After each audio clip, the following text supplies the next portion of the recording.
Director sir, teachers, and my dear lovely children. मैं मोहम्मद शफीकुर रहमान अपने और अपने स्कूल के तरफ से देश के 74वें रिपब्लिक डे की मुबारकबाद पेश करता हूँ। साथ साथ आज हिंदुस्तान में एक और अजीम दिन है जिसको शिक्षा जगत में शिक्षा की देवी माँ सरस्वती का पूजन दिवस है। मैं उनको भी नमन करता हूँ और आप सबको इसकी शुभकामनाएं देता हूँ। भारत ये देश भले ही भारत के नाम पे भारत रखा गया या भारत है, हम सबको मालूम है कि हमारा मुल्क कई रंगों, कई मजहबों, कई जातियों, कई जबानों से मिलकर हमारा देश बना है। वक्त की बाधाएं आती रहती हैं, हमको अपने पद से अलग करती हैं, मगर हम सब अनेकता में एकता का वो गीत अपने को गुनगुनाते रहते हैं। मैं इस अवसर पे अपने वीर देश के वीर जवानों, आजादी के मतवालों जैसे महात्मा गांधी, पंडित जवाहरलाल नेहरू, मौलाना अबुल कलाम आजाद, इस देश और इस धरती के लाल डॉक्टर राजेंद्र प्रसाद, मौलाना मजहरुल हक, दाढ़ी बाबा की ये धरती, खास करके हम जिस गांव में खड़े हैं, खुदा बख्श खान, इन सबको श्रद्धांजलि अर्पित करता हूं और उनको नमन करता हूं। देश हमारा अंग्रेजों के हाथों गुलाम रहा, गुलामी की जंजीरें कैसे टूटी, कैसे हम आजाद हुए, मगर आज का दिन जो 26 जनवरी हम रिपब्लिक डे के तौर पर मना रहे हैं, इसी दिन 1950 दुनिया के बाद पे हमने अपने आप को रिपब्लिक डे यानी गणतंत्र राष्ट्र घोषित किया। पहले राष्ट्रपति डॉक्टर राजेंद्र प्रसाद को ने आज ही के दिन वो संविधान की शपथ ली और झंडे की सलामी ली।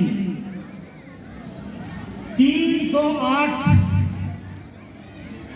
अरकान पर मबनी हमारा हिंदुस्तान का ये संविधान है। 26 जनवरी 1949 को ही संविधान अपनाया गया, मगर ये दिन जो लागू किया गया वो आज है। 26 जनवरी तारीख के आईने में पीछे चल रहे हैं। 26 जनवरी 1930 को ही भारतीय राष्ट्रीय कांग्रेस ने पूरी तरह से आज़ादी का ऐलान किया गया और इसी वजह से इसी दिन को 26 जनवरी पर इसको घोषित किया गया। संविधान सभा में तो यूं तो बहुत ही लोग थे, जिसमें डॉक्टर राजेंद्र प्रसाद, मगर मुख्य भूमिका जो थी बाबा साहब भीमराव अम्बेडकर की, सीता रमैया की, एस राधाकृष्णन की। तारीखी पल है जिस वक्त संविधान हिंदुस्तान पे पेश किया गया, उस वक्त के 284 सांसदों ने उस संविधान सभा के उस किताब में संविधान पे दस्तखत अपना किया। तिरंगा हमारी ताकत है, तिरंगा हमारी ताकत है, हमारे शौर्य का अधिकार है। संविधान ने हमें जो कुछ भी दिया उसमें कई बार तरमीम करने की जरूरत पड़ी। 2/3 मेजोरिटी के हिसाब से सबसे पहले 1951 में पिछड़े वर्ग की उन्नति का हक दिया गया। संविधान की जो कमियां रह गई थी उसमें 1951 में पिछड़े वर्ग की उन्नति का हक दिया गया। 1964 में आज हमारी जमीन अगर सरकार को जरूरत होती है, लेती है, तो उसके औने पौने दाम मिलते थे। मगर वो तरमीम हुआ 1946 में, 1964 में जमीन के बदले बाजार रेट का जो रेट है वो हमें देने का हक मिला। फिर तरमीम दोबारा हुआ 1976 में। अखंडता पथ शब्द इसमें अपने संविधान में जोड़ा गया। कई जातियां, कई मजहब के लोग जो इसमें थे, अखंड पथ पे चलना है एक ही संविधान पे। फिर 1985 में ऐसा वक्त आया कि कई लोग पाला बदल के इधर से उधर चले जाते थे। बनी बनाई सरकारें गिर जाया करती थी, तो एक तरमीम आया जिसको 1985 में दल बल रोकने का कानून कहा जाता है। वो आज ही के दिन लागू किया गया। एक और हक उन्हें हमें मिला, जो भारत के 18 वर्ष से कम के लोग हैं, 18 वर्ष उनका पूरा हो गया, उनको वोट देने का अधिकार आज ही के दिन से लागू किया गया। और वो साल था 1989। एक और दिन है जो संविधान ने तो पास किया मगर लागू किया गया, वो 2002। शिक्षा का मौलिक अधिकार, हिंदुस्तान में रहने वाले सभी नागरिकों को समान शिक्षा का अधिकार दिया गया। एक और कानून है जो आज ही के दिन पेश किया गया, जिसे लागू किया, वो 2019 में आर्थिक और कमजोर वर्गों के लोगों को आरक्षण का ये मिला। बहुत सारी बातें हैं जो हम इस वक्त पे कहने के लिए खड़े हुए हैं, मगर बच्चे हमारे अपने प्रोग्राम की तैयारी में हैं। हम आपस में जहाँ रहते हैं, आपस में कुछ तकरार होती है तो हम अगले को कहते हैं कि हम तुम देख लें, चलो देख लेते हैं।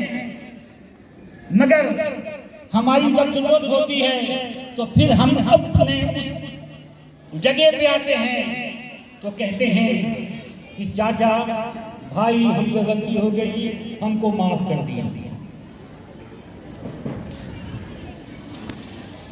किसी शायर ने खूब कहा है कि हम अपनी जान के दुश्मन को अपनी जान कहते हैं।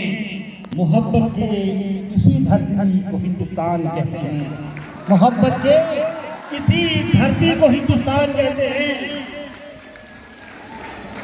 एक बात मेरी जहन में भी आ रहा है कि आपकी तजाद में, आपकी झगड़े में किसी ने हिंदुस्तान के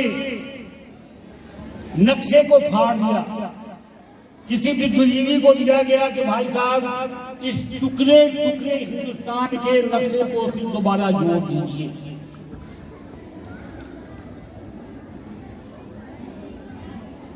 उस आदमी ने वो सारे टुकड़ों को लिया और उसको पलट दिया, उलट दिया,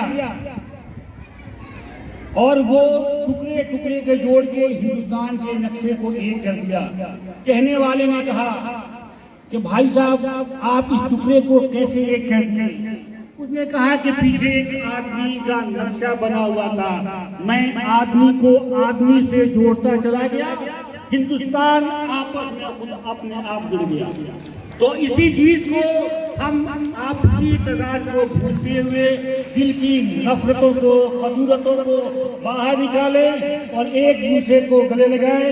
अल्लामा इकबाल का वो शेर हमें बहुत सबक देता है कि शक्ति भी शांति भी भक्तों के गीत में है। धरती के बासियों की मुक्ति प्रीत में है। एक नया शिवाला इस देश में बना दे, सारे जहां से अच्छा हिंदुस्तान हमारा, हम बुलबुलें हैं इसके, ये गुलसिता हमारा। जय हिंद, जय भारत। मैं अपनी बात को यही खत्म करता हूँ और आपसे आह्वान करता हूँ कि आप जहाँ भी रहें एक दूसरे की कदर करें, एक दूसरे से मिलकर रहें। हिंदुस्तान के संविधान को बचाने के लिए अपने जान की आहुति भी देनी हो तो हम देने को तैयार हैं। जय हिंद।